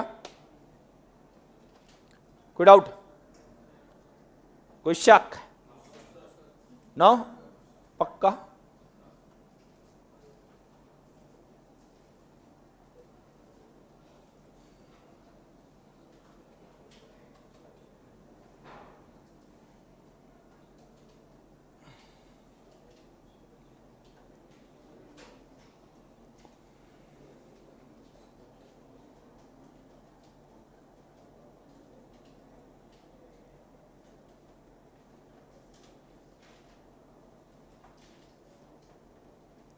आगे, issue of shares for consideration other than cash, right? X company limited वही है ना, एक्स कंपनी लिमिटेड। अभी देखो, आप शेयर जो है आज तक आपने देखा वो किस पे इशू किए थे? कैश पे। अभी यहां पे क्या बोला है? अदर देन कैश, मतलब क्या? सामने वाले से एसेट लेंगे और एसेट के बदले में शेयर्स देंगे। सामने वाले को बोलेंगे कि नहीं, एक हमारे पास अभी बिजनेस स्टार्ट किया है, हमारे पास कैश नहीं है, लेकिन हम एक काम करते हैं, शेयर्स इशू करते हैं। ये मतलब कल जाके तुम्हारी इन शॉर्ट ओनरशिप आ जाएगी कंपनी में, क्योंकि तुमने शेयर्स लिए, उसके ऊपर डिविडेंड मिलेगा, फायदा भी होगा, और जब चाहे तब बाद में सेल कर सकते हो। तो हम शेयर्स देने के लिए रेडी है। तो हम एंट्री क्या करेंगे? हम क्या बोलेंगे? एसेट जब परचेस की तो एंट्री क्या करेंगे? Asset account debit to vendor. Vendor मतलब कौन? सेलर। पहले क्रेडिट परचेस दिखाएंगे और उस वेंडर को शेयर्स देंगे। तो पहले एंट्री क्या आ जाएगी? Asset account debit to vendor, और बाद में शेयर्स दे, तब क्या? Vendor is receiver, vendor account debit to share capital. Correct है? ओके। और प्रीमियम हो तो वैसे ही, जैसे कि vendor account debit to share capital to securities premium. Premium भी इंक्लूड हो सकता है, जैसे कि फॉर एग्जांपल मान लो ध्यान दो, मान लो 1.5 लाख, ओके 10 लाख की एसेट है, मान लो 10 लाख की एसेट है, और हमने एक शेयर 100 रुपए का 200 रुपए में दिया, मतलब किस पे दिया? प्रीमियम पे। तो बेसिकली आपने कितने शेयर्स दिया? 10 लाख की एसेट ली हमने, एक शेयर 100 रुपए का है, कितने में दिया? कितने में दिया? 200। तो एक कितने में इशू किया? बोलो, सॉरी कितने शेयर्स इशू किए?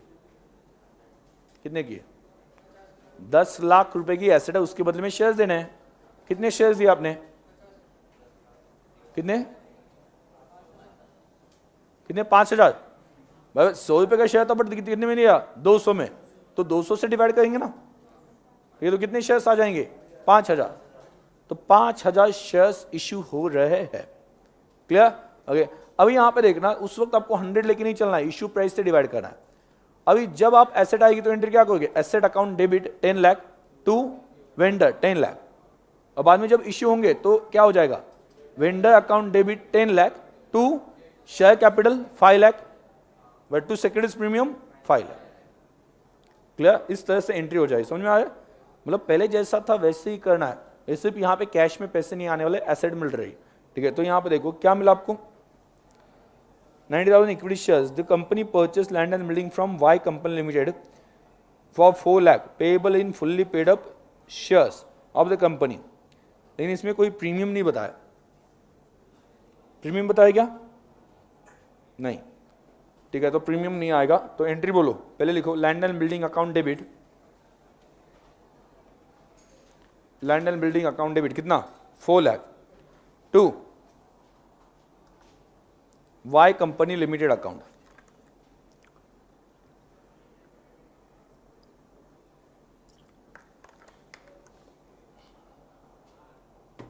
कितना? 4 लाख लिखा। अगली एंट्री बोलो, वाई कंपनी को क्या देना है? शेयर्स। एंट्री बोलो, Y company limited account debit to equity share capital account. कितना? 4 लाख। अगला बोलो, अगला क्या है?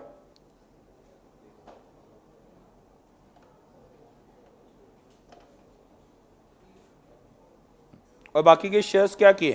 Balance of the shares were issued to public. Entry बोलो,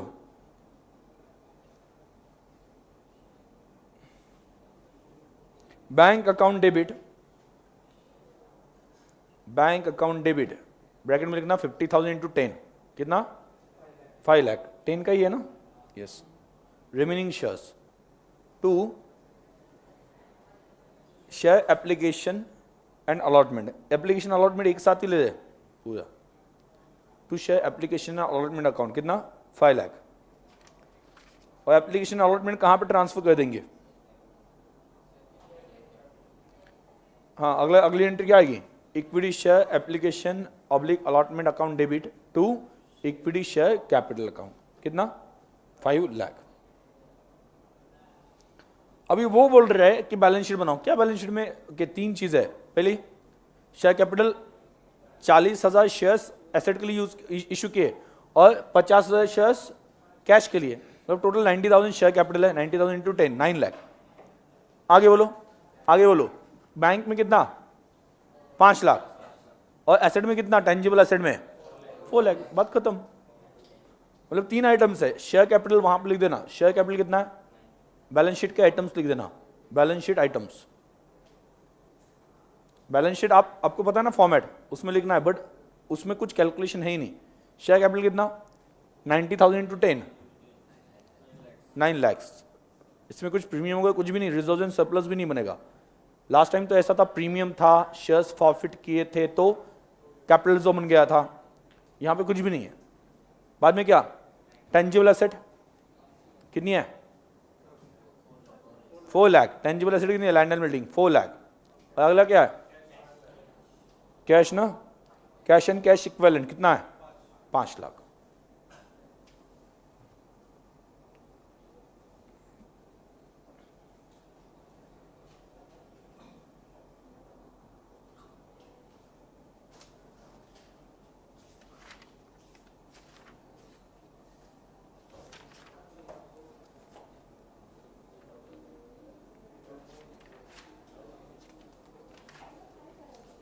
डिबेंचर्स के कितने क्वेश्चंस? 12।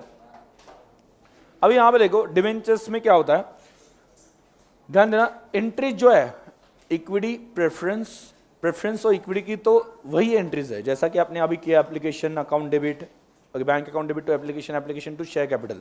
सिर्फ नाम इक्विटी की जगह पे क्या आ जाता है, प्रेफरेंस का आ जाता है, प्रेफरेंस शेयर कैपिटल। अभी ध्यान देना, डिबेंचर्स के लिए भी वैसी ही एंट्री आती है, लेकिन ध्यान देना सभी लोग अच्छे से ध्यान देंगे, ये इंपॉर्टेंट कंसेप्ट है, इंपॉर्टेंट कंसेप्ट है। क्या होता है, जब आप डिबेंचर्स इश्यू करते हो तो उस वक्त इश्यू में लिखा होता है कि आप जब डिबेंचर्स के आपको जब पैसे वापस मिलेंगे तो उस वक्त आपको पैसे कितने वापस मिलेंगे। मतलब आज अगर हम चाहते हैं डिबेंचर्स, मतलब लोन लेना चाहते हैं, लोगों को अट्रैक्ट करना है ना, लोगों को किस बात के लिए, कि आप हमारे डिबेंचर्स परचेस कर लो। डिबेंचर्स इशू करते हैं मतलब हम क्या करते हैं, पब्लिक से लोन ले। समझ आ गया? आपके पास लोन लेने का ऑप्शन क्या, आप बैंक के पास जा सकते हो। बैंक के पास गए, बैंक को बोला कि हमें बिजनेस लोन चाहिए, बैंक कितना इंटरेस्ट चार्ज करेगी बिजनेस लोन के लिए? हाँ 12% हो सकता है, इवन 14% भी वहां पे क्या कि बिजनेस लोन के लिए लिया जाता है। मतलब जनरली बिजनेस लोन बोला तो ज्यादा इंटरेस्ट रेट लगाया जाता है। क्लियर? और हमें एक बात समझ में आ गई कि हम बैंक से लोन लेते हैं तो 14% लगा दे फॉर एग्जाम्पल, और जो पब्लिक है वो पब्लिक जब सेविंग के लिए बैंक में पैसे रखती है, भाई बहन अपने इकोनॉमिक्स में पढ़ा होगा, क्या इन्वेस्टमेंट, कैपिटल फॉर्मेशन, वो क्या आता है, क्या आता है, पहला क्या आता है, सेविंग, बाद में क्या होता है, मोबिलाइजेशन ऑफ सेविंग, और तीसरा क्या आता है, कैपिटल, फॉर्मेशन ऑफ कैपिटल वो बिजनेस को दिया जाता है। मतलब आप जो सेविंग करते हो बैंक में, वही तो पैसा आगे जाके किसी को लोन मिल रहा ना, तो वो लेते 4% से, पता है ना सेविंग का रेट कितना आता है 4%, तो 4% से बैंक ले रहे हो, आपको कितने में दे रही 14%। क्यों ना हम डायरेक्टली लोगों को बोले कि आप हमें पैसे दो, हम 10% दे देंगे। समझ आया क्या बोल रहा हूं, कि लोग 4% पे बैंक में रख रहे हैं, बैंक के थ्रू हमें मिल रहा है 14% पे, तो दोनों का फायदा है ना। मैं क्या डायरेक्टली पब्लिक को बोलता हूं कि आप हमारे डिबेंचर्स परचेस कर लो, हम आपको 10% का इंटरेस्ट देंगे, उनको 6% एक्स्ट्रा मिल गया, हमें हमारा 4% बच गया। बट डिबेंचर मतलब कि हम सर्टिफिकेट देने वाले, डिबेंचर मतलब क्या, एक कागज है जिसपे हम लिख के देने वाले कि हमने आपके पास से इतने पैसे लिए है। डिबेंचर का मतलब क्या होता है, एक्नॉलेजमेंट ऑफ डेब्ट्स, पता है ना, एक्नॉलेजमेंट कि हम मान रहे हैं। एक्नॉलेजमेंट मतलब नथिंग बट रिसीट। आप जब क्लास में फीस भरते हो तो रिसीट दी होगी ना, वो क्या है, एक्नॉलेजमेंट है, वो रिसीट। वैसे आपने कंपनी को पैसे दिए, आपके पास प्रूफ क्या है, क्या है, वो लिख के देते हैं ना सर्टिफिकेट के ऊपर, इतना पैसा इतने शेयर्स आपके पास है और आपको रेट ऑफ इंटरेस्ट इतना मिलने वाला है, वो सभी लिख के देता है। तो वो जो सर्टिफिकेट है वो क्या है, वो क्या है, एक्नॉलेजमेंट, मतलब वो क्या है, डिबेंचर, एक्नॉलेजमेंट ऑफ डेब्ट। हमने आपके पास से इतना लोन लिया, उसका एक्नॉलेजमेंट है। तो लॉजिक समझ में आ गया। आप बैंक से लोन ले सकते हो या पब्लिक को डायरेक्टली कह सकते हो कि आप हमें लोन दे दो, बदले में हम सर्टिफिकेट देंगे, जिसे हम बुलाएंगे डिबेंचर्स। समझ में आया। तो इससे फायदा क्या है, हमारा 4% इंटरेस्ट कम लगेगा, या हम उनको बोल देंगे 9% पे इशू कर दे, तो उनको 5% एक्स्ट्रा मिलेगा, हमारा 5% बचेगा। समझ में आया। तो लोग लेंगे, यस पॉसिबली, ओके। आपकी अगर कंपनी अच्छी है, वेल नोन है, तो लोग डेफिनेटली आपको आपके पास इन्वेस्टमेंट करने के लिए दे देंगे। क्लियर। अभी इसमें हम थोड़ा सा अलग अलग निकालते हैं, ध्यान दो। 100 रुपए का शेयर कितने का है, 100 का है, सॉरी डिबेंचर कितने का, आगे में गलती से निकलता है शेयर्स, ठीक है, बट डिबेंचर का चल रहा है, क्योंकि इतने दिन से हम शेयर्स बोलते आ रहे, तो वो बोलते बोलते शेयर्स निकलता है, ठीक है। तो 100 रुपीज का डिबेंचर, हम क्या करेंगे, हम बोलेंगे कि आपको साल में क्या मिलेगा, 9% मिलेगा। हमें उनको 10% ही देना है, 10% ही देना है हमें उनको, ठीक है। बट मैं थोड़ा सा चेंज कर रहा हूँ, कैसे चेंज कर रहा हूँ, ठीक है, कि हम आपको 10% उनको देना है, राइट। हम आपको 8% रेट ऑफ इंटरेस्ट दे देंगे, ध्यान दो, 8% रेट ऑफ इंटरेस्ट दे देंगे, मतलब जो आता है 100 रुपए के ऊपर 8 रुपए साल भर के बाद में। और आपको साल के एंड में, ओके, 100 रुपए के बदले में आपको 102 रुपए वापस कर देंगे, 102 रुपए वापस कर देंगे, मतलब क्या, 2 रुपए एक्स्ट्रा देंगे, मतलब दिखने में अच्छा दिखता है ना। एक तो इंटरेस्ट भी मिल रहा है और एक्स्ट्रा भी मिल रहा है, मजा आता है ना, डबल डबल, आया नहीं, ठीक है, मतलब ये भी मिल रहा है वो भी, ओके, तो मजा तो आएगा ही, ठीक है, समझ में आ गया। तो वो दिखाने में हमारे दिमाग में टारगेट किया 10% देंगे, तो हमने क्या किया, 8% इंटरेस्ट देंगे और 2 रुपए एक्स्ट्रा दे देंगे। जब आपको रिपेमेंट किया जाएगा, तो उस केस में वो दिखने में सिर्फ 10% इंटरेस्ट बोलने से बेटर है कि वो दिखते हो कंपेरिजन कैसे दिखता है कि ये सिर्फ इंटरेस्ट नहीं दे रहे, ये तो कैपिटल भी बढ़ा के दे दे बाद में रिपेमेंट करते वक्त। समझ में आया। ओके, तो आपने ये डिक्लेयर कर दिया, आप ये डिक्लेयर ऑब्वियसली करोगे ना, डिक्लेयर स्टार्टिंग में करना पड़ेगा कि जब ये शेयर्स आपको वापस, सॉरी डिबेंचर्स को रिपेमेंट किया जाएगा तो 2 रुपए एक्स्ट्रा दिए जाएंगे। अभी ये जो 2 रुपए आप एक्स्ट्रा देने वाले हो, ये आपके लिए क्या है, फायदा आपके लिए, फायदा 100 रुपए लेके 102 दे रहे, फायदा ये मेरे लिए, फायदा है, बोलो है ना, अरे कुछ तो बोलो, आप भी बोलो, हाँ, एकदम शांत हो, हाँ। फायदा है कि नुकसान है, नुकसान है ना, और आपको पहले से ही पता है ना ये नुकसान है, कब से पता है, जब से हमने डिबेंचर्स इशू किए उसी दिन से पता है ना, कि हमें फ्यूचर में 1 साल बाद 2 साल बाद जब भी आपने बोला है इतना नुकसान होने वाला है, क्या इसके लिए हमने प्रोविजन बनानी चाहिए। प्रोविजन तो मैंने स्टार्टिंग से पढ़ा है ना, क्या कि होने वाला लॉस, आपको पता है कि ये लॉस होने वाला है, तो उसके लिए प्रोविजन बनाना स्टार्ट कर दो।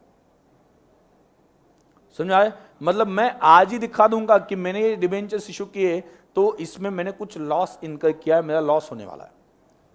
कैसे लॉस होने वाला है, मैं एक्स्ट्रा दूंगा, मतलब वो क्या है, प्रीमियम है ना, 2 रुपए एक्स्ट्रा दूंगा और वो 2 रुपए एक्स्ट्रा देना मेरा क्या है, लॉस है। तो आपको एडिशनली ये एंट्री करते हो, कौन सी, bank account debit to share application, वो जो एंट्रीज की, या bank account debit to share capital, वो जो भी एंट्रीज की, उसमें एडिशनली एक बात जोड़नी है, कौन सी, कि इसमें लॉस कितना हो रहा है, इसका अमाउंट सेपरेट करना है। समझा मैं क्या बोल रहा हूं, ठीक है, कि 2 रुपए हमें क्या दिखाने हैं, 2 रुपए का लॉस हो रहा है और ये 2 रुपए किस वजह से प्रीमियम पेएबल है, देना है। मतलब 10 रुपए का शेयर जो है वो 12 रुपए में रिडीम होगा, सर डिबेंचर 10 रुपए कितने में रिडीम होगा, 12 रुपए में। तो मैं एंट्री क्या करूंगा, मान लो बैंक अकाउंट डेबिट कितना, 10 ही आया ना, बराबर। बाद में loss on issue of debentures कितना, 2, 12 रुपए हो गए, 10 रुपए आ गए और 2 रुपए लॉस हो गया। 2 -% डिबेंचर्स अकाउंट कितना, 10 फेस वैल्यू जाती है। 2 प्रीमियम पेएबल ऑन रिडम्पशन 2, मतलब यहां पे मैंने लॉस दिखाया डेबिट साइड पे और दूसरी साइड पे क्या दिखाया, प्रीमियम पेएबल 2 रुपए। मतलब क्या हो गया कि वो लॉस दिखा के मैंने प्रीमियम इतना पे करना है वो दिखा दिया।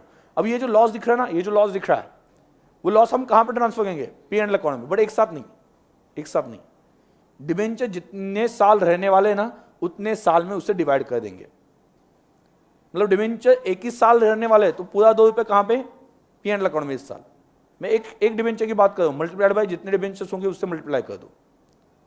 क्लियर? अभी मैं एक डिबेंचर की बात कर रहा हूँ। और अगर डिबेंचर 2 साल रहने वाले हो, 2 साल के बाद में रिपेंड करने वाले, तो ये 2 रुपये का लॉस कितना है, 1 साल का या 2 साल का है? 2 साल ना, हमने वो 2 साल यूज किए पैसे, तो इस साल कितना जाएगा, 1, अगले साल कितना जाएगा, 1 पर डिबेंचर। मैं पर डिबेंचर की बात करूँ, ऐसे 1 लाख डिबेंचर है तो 1 लाख इंटू 2, टोटल लॉस हो गया 2 लाख। उसमें से 1 लाख इस साल पी एंड अकाउंट में, 1 लाख अगले साल पी एंड अकाउंट में। समझाया मैं क्या बोल रहा हूं?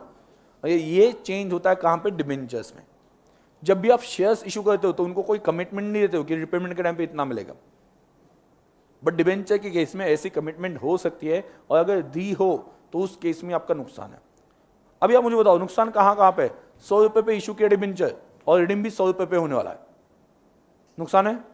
एडिशनल कोई नुकसान नहीं। मतलब entry simple, bank account debit 100 to debentures 100, बहुत सिंपल। 98 पे इशू किया लेकिन 100 रुपए वापस करना,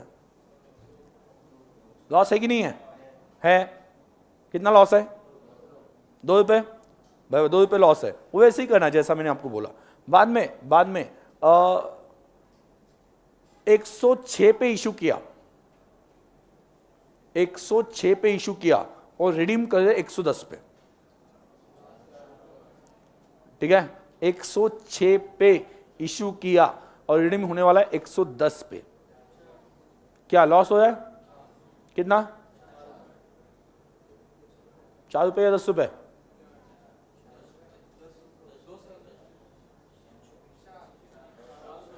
लॉस कितना हो रहा है? ठीक है, तो यहां पे याद रखना, आपने फिर से वही गलती कर दी, सिक्योरिटीज प्रीमियम मिक्स कर दिया। 6 रुपए के जो सिक्योरिटीज प्रीमियम आया ना, वो कहां पे जाना चाहिए? टच करने की आदत जाती नहीं। हाँ, याद है ना मैंने क्या बोला था, जितना मैंने बताया था प्रिलिमिनरी एक्सपेंसेस, बाद में क्या, writing of discount on issue of shares, बाद में आगे क्या होता है, buy back, paying premium, okay, उन सभी चीजों के लिए यूज कर सकते हैं। पहले जब प्रीमियम आता है, ध्यान देना, मैंने बोला जब प्रीमियम आता है तो कहां पे जाना चाहिए? प्रीमियम अकाउंट में जाना चाहिए। तो 6 रुपए जो आए ना ऊपर के, वो कहां पे डाल दिए? प्रीमियम। तो उसे छोड़ के कितना, 100 आ गया ना, और रिडीम कितने में करना है? 110। 10 रुपए का लॉस दिखाना है, वो मैं एंट्री करके दिखाऊंगा, उसका टेंशन मत लो। 10 रुपए का लॉस दिखाना है, और बाद में लगता है ना वो 10 रुपए जो लॉस हुआ है, वो बाद में अलग से प्रीमियम के अगेंस्ट एडजस्ट कर दो, ये आपकी चॉइस है। बट जब पैसे आएंगे ना, तो 6 रुपए क्या है? प्रीमियम ना। ऐसा नहीं दिखाना है, ऐसा नहीं दिखाना है कि बैंक अकाउंट डेबिट, ठीक है, बैंक अकाउंट डेबिट कितना, 106, ठीक है, बाद में वहां पे क्या है कि शेयर कैपिटल कितना, वो 106, ऐसा नहीं करना ना, शेयर कैपिटल में कितना जाएगा? 100 ही जाएगा। सिक्योरिटीज प्रीमियम में कितना जाएगा? 6, और ऊपर का 10 रुपए जो पे करना है वो तो अलग लॉस दिखना चाहिए ना, ठीक है? तो प्रीमियम हमेशा जब भी आता है तो पहले प्रीमियम अकाउंट में डाल दो, उसे कैलकुलेशन में मत लो, पहले वो प्रीमियम अकाउंट में चला जाएगा। तो यहां पे ये सिचुएशंस आपके सामने आते हैं जब आप प्रॉब्लम सॉल्व करते हो तब। इसमें 2 तरह के होते हैं, एक तो एंट्री अभी जो मैंने बता दी, और दूसरा लॉस जो हो गया ना, या जो डिस्काउंट दे दिया, उसे कहां पे पी एंड अकाउंट में कैसे डालना है। ये 2 चीजें यहां पे इंपॉर्टेंट बन जाती है। जैसे कि फॉर एग्जांपल पहला क्वेश्चन आप देखते हो तो उसमें क्या है, debentures issued at par and redeemable at par. मतलब इश्यू भी एट पार किया, मतलब क्या, फेस वैल्यू, और रिडीम भी फेस वैल्यू पे। कोई लॉस है? लॉस है? नहीं है। तो सिंपल एंट्री क्या, bank account debit to debentures, इसमें कोई लॉस ही नहीं ना, नॉर्मल एंट्री, जैसे हम शेयर्स इशू करते थे वैसी एंट्री। क्लियर? तो एंट्री क्या आ जाएगी, बोलो, बैंक अकाउंट, और पूरे पैसे एक साथ आए ना, ऐसा नहीं दिया एप्लीकेशन के टाइम पे इतने, अलॉटमेंट के टाइम पे कितने, तो एंट्री बोलो, लिखो वहां पे एंट्री, क्वेश्चन 1 के लिए एंट्री लिख दो, bank account debit, bank account debit. इसमें कोई लॉस क्रिएट करने की जरूरत ही नहीं,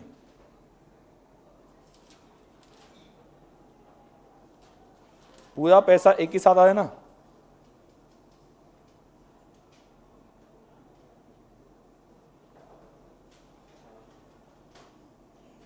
$40 लाख इंटू क्या है, 50 है ना, कितना आता है वो, 2 करोड़ ना, या 20 करोड़, 20 करोड़ क्या, अरे ये कुछ तो भी बोलो।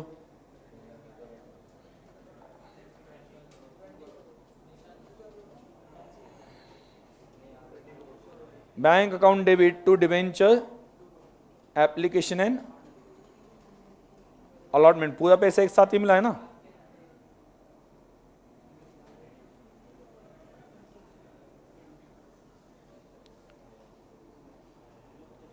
जीरो बराबर है ना। गरीब को 20 करोड़ हो गया, कहां पे पता। हाँ, एक ज्यादा हो गया जीरो।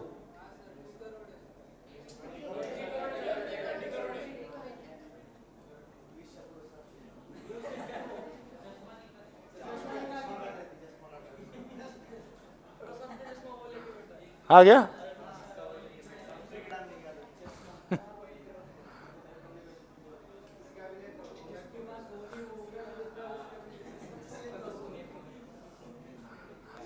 दूसरों का चश्मा पहन के, ठीक है चलो 2, आगे बोलो आगे बोलो।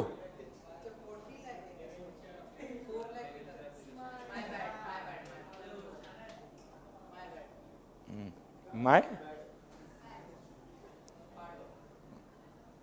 बैड।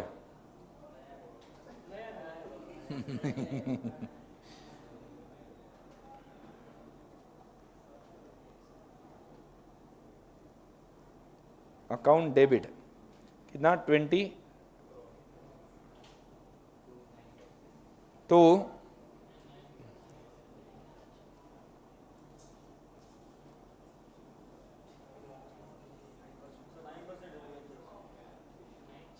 हाँ 9 है।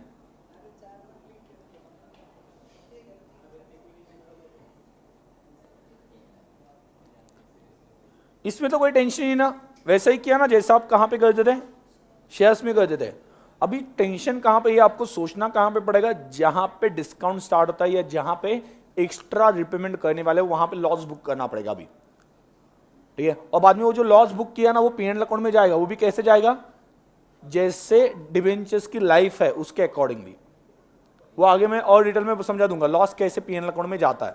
पहले हम एंट्री की बात करते हैं। अगला वहां पे क्या दिया है सिचुएशन, देखो क्वेश्चन नंबर 2 में सिचुएशन दिया है क्या, Atul limited issued 1 crore 8% debentures of 100 each at discount of 10% redeemable at par. देखो हो गया लॉस, इश्यू करते हो 10% डिस्काउंट पे, मतलब कितना मिलेगा, कितना मिलेगा 90 मिलेगा, और देते वक्त एट पार ना, रिडीमेबल एट पार, अंडरलाइन करना रिडीमेबल एट पार, मतलब 100 मतलब एक्स्ट्रा कितना जा रहा है 10 ना, मतलब बैंक में पैसा आएगा 90, लॉस होगा 10, 2 डिबेंचर में कितना जाएगा 100 जाएगा ना, फेस वैल्यू जाना चाहिए कभी भी याद रखना। एक सिंपल बात है, शेयर कैपिटल और डिबेंचर्स में हमेशा कौन सी वैल्यू जाती है, फेस वैल्यू। फेस वैल्यू कितनी है 100 है, क्लियर। तो एंट्री लिखो यहां पे, एंट्री लिखो बैंक। अभी ये भी क्या हो गया, एप्लीकेशन अलॉटमेंट ऐसे आ गया ना, बैंक अकाउंट डेबिट कितना बोलो 1 crore into 30 crore 2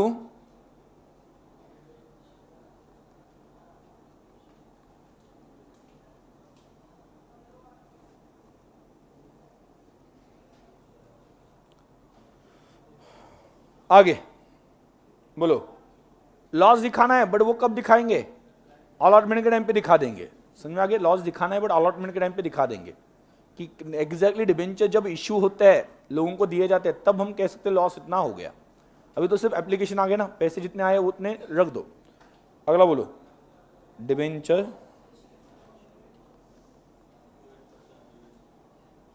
debit to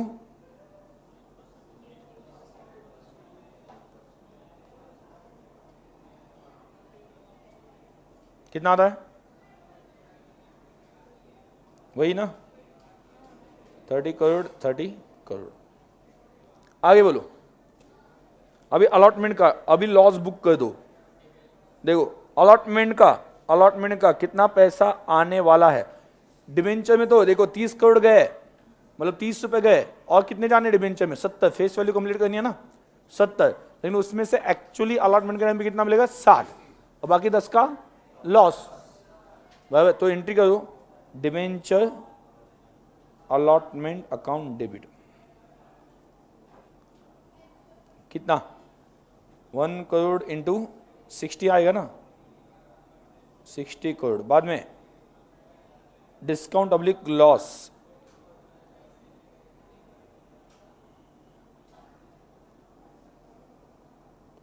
on issue of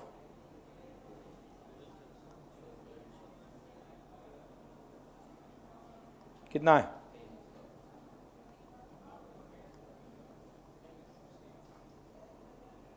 to.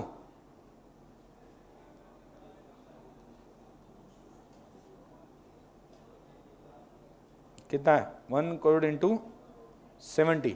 पहले 30 रुपये डिबेंचर में डाले, अभी कितने डाले 70 ना, हो गया फेस वैल्यू। फेस वैल्यू जानी चाहिए शेयर कैपिटल, और क्योंकि शेयर 100 रुपये के तो 100 रुपये के दिखने चाहिए, सॉरी डिबेंचर 100 रुपये के तो 100 रुपये डिबेंचर्स में दिखना चाहिए। 70 करोड़। आगे बोलो,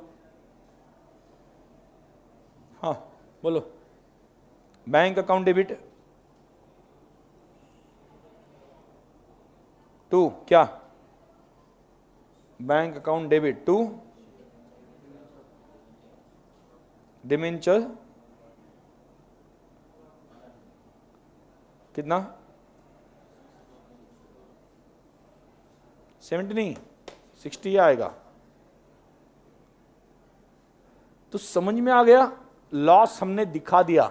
आगे लॉस P&L अकाउंट में कैसे जाएगा वो तो आगे देख लेंगे, पहले एंट्री समझ लेते हैं।